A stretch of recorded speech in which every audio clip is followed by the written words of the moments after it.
Namaskaram, Sadhguruji. Could you please explain me what is aura? What is? Aura. A-U-R-A, aura. Aura? Oh.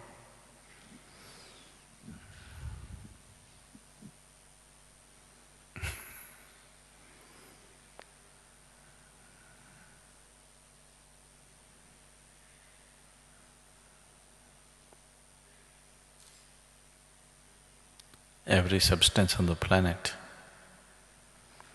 has a certain field of energy around it. Or what you see as substance on the planet is actually energy. It's a scientific fact that the whole existence is energy.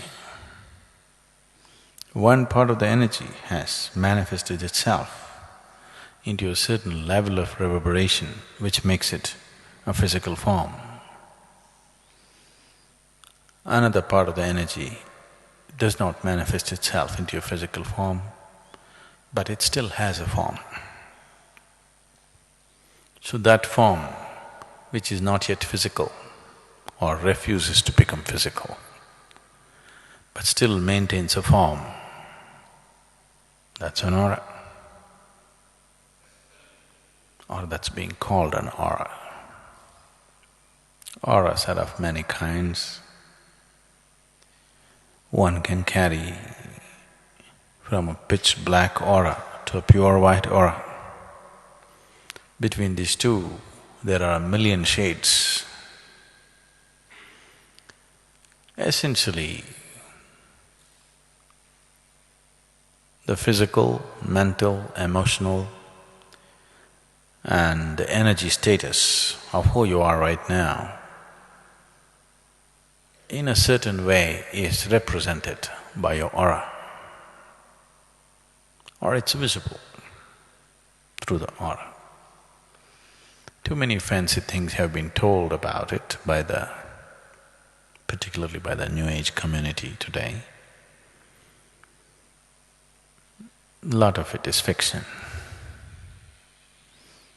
But there is some substance to it.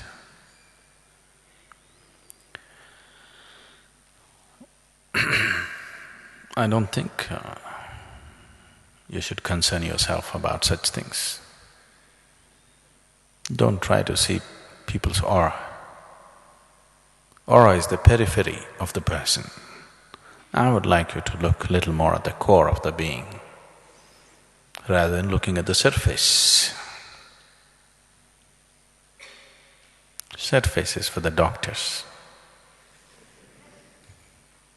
because they want to fix some physical part that may be going wrong with somebody.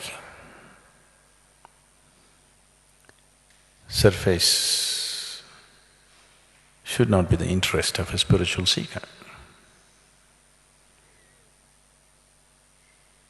This is more surface than the skin. What you call as aura is even more superficial than the skin because it's even further out. So it may have certain… if one has the necessary insight, may have certain… give you certain access to the nature of the person, but you're only looking at the psychological, emotional and physical structure of the human being. It is best people on the spiritual path ignore the aura, yours and everybody's, and focus on the core. If you're focused on the core, you will have a wonderful aura. If your focus is on the surface, you will have a miserable aura. So don't keep looking at other people's aura on your own.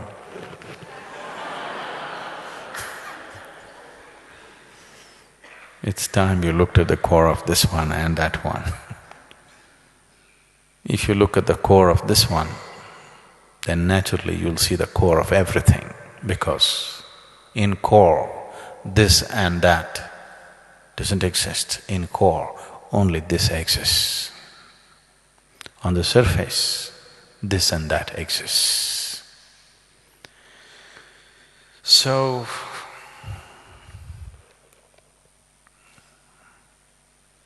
people said beauty is skin deep. Yes, certain type of beauty is skin deep. You wouldn't like somebody with their skin peeled off. If you saw somebody's skin peeled off, you wouldn't think they're beautiful even if they're the same people. That way, yes. But aura is not even skin deep, so it's not worth spending time on it.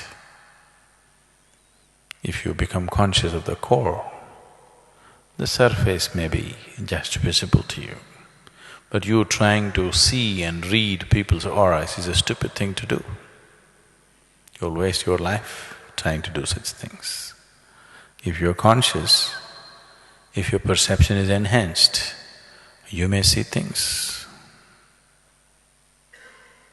It's good to see things which are there.